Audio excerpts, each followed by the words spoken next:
उत्तर प्रदेश में कौली जाति को जनजाति का दर्जा दो। अरे हम अपना अधिकार मांगते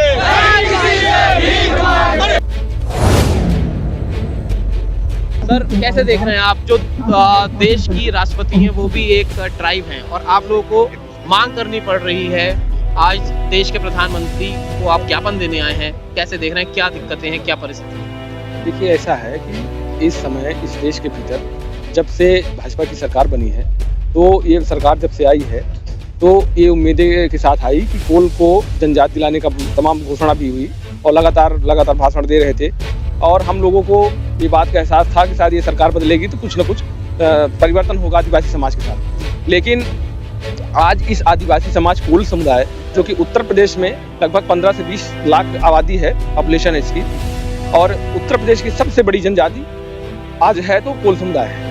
आप लोगों ने वोट भी करा बीजेपी को, योगी साहब को दोबारा भी जिताया। जी, देखिए भाजपा के बाद भी नहीं हुआ कुछ। देखिए क्या है कि हम उत्तर प्रदेश की सबसे बड़ी जनजाति कोल जनजाति है, जबकि कोल जनजाति जो सबसे बड़ी जनजाति है उसको आज दरकिनार किया गया है, बल्कि अन्य जनजातियों को इसमें शामिल भी किया गया है। कुछ लोगों को जनजाति का दर्जा है, लेकिन जो जनजाति जो मूलतः है उसको इस जनजाति से बाहर रखा गया है। ये घोर अन्याय है हमारे लोगों के साथ में, जिससे हमारी बहुत सारी चीज़ें हम लोग को नुकसान हो रहा है।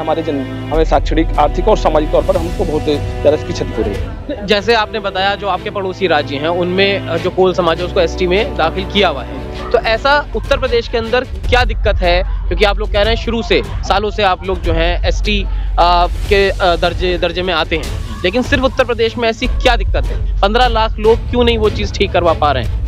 देखिए क्या है, 15 लाख की बात नहीं है। हमारे जो कहीं ना कहीं कमियां हम में भी हैं, जो हमारे प्रतिनिधि रहे, जो समाज के प्रतिनिधि हमारे गए हैं, वो भी इस बात को सदन में नहीं रख पाते, क्योंकि प्रतिनिधि तो गए भाई, हम लोगों ने चुनकर भेजा, लेकिन वो भी बातें सदन में नहीं रख पाए। इसका तो मुझे है ही है। लेकिन एक बात है कि हम लोगों ने इसके लिए हमारा समाज जो कि लगातार संघर्षरत है, तमाम तरीकों से लोग संसाधन विहीन हैं। आज कोल समुदाय पूरी तरह से, आज भी कुछ लोग हैं जो पढ़े लिखे लोग हैं, लेकिन अन्य चीज़ें जो ऐसे हैं कि जो हमारे पूर्णतः अशिक्षित लोग हैं, लेकिन धीरे धीरे एक संगठित होकर हम लोग आवाज़ उठा रहे हैं और निरंतर हमें उम्मीद है कि हम लोग अभी आपने कहा 2024 का चुनाव है, क्या लगता है 24 के चुनाव में, क्योंकि 15 लाख अगर वोट बैंक आप लोगों का है तो एक बड़ा वोट बैंक है, 24 के चुनाव से पहले क्या आपकी मांगें पूरी हो जाएंगी? आपको क्या आशंका लगती है? देखिए, हम लोग निरंतर इसीलिए आए हैं दिल्ली, दोबारा से हम लोग को आना पड़ रहा है, क्योंकि बड़ा आंदोलन हम लोग इसीलिए तैयार कर रहे थे। हम लोगों ने जिले स्तर पर कई बार कार्यक्रम किए और ज्ञापन के माध्यम से बात रखते थे, तहसीलों पर भी किए।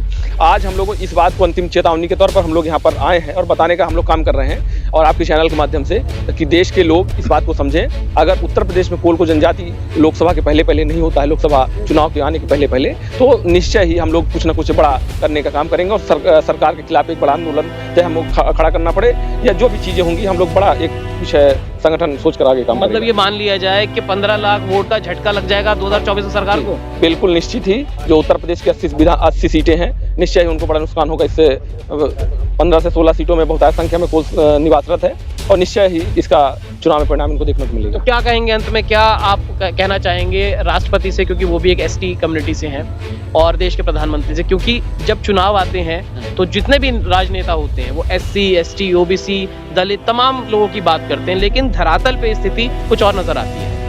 देखिए, मैं अपने जो राष्ट्रपति महोदया हमारे समाज की हैं उनसे मैं निवेदन करता हूं कि आप उस पद पर हैं जहां बहुत सारी चीज़ें ऐसे अपने प्रोटोकॉल का अपना उपयोग कर हमारे समाज को लाभान्वित कर सकते हैं। ऐसा नहीं है कि चुनावी वो के लिए बनाया गया है, लेकिन अगर वो अपने पद का इस्तेमाल करेंगे तो निश्चय ही जनजाति कोई बड़ी बात नहीं है, उत्तर प्रदेश के कोलों को जनजाति का दर्जा दिला पाएंगे। क्योंकि जो संविधान है उसमें ये है कि सब समान लोग हैं। हाँ। दूसरे राज्यों में एसटी का दर्जा है और एक राज्य में तो असमानता का एहसास हो रहा है आप लोगों को? बिल्कुल असमानता का एहसास ही नहीं। मैं आपको भाई साहब बताऊं आपके चैनल के माध्यम से, हमारे जो पड़ोस में, क्योंकि मैं प्रॉपर मध्य प्रदेश का हूं और हम लोग लड़ाई लड़ते हैं उत्तर प्रदेश की, क्योंकि हमारा संगठन तो बगल में ही है, जिला है, दोनों लगा हुआ है।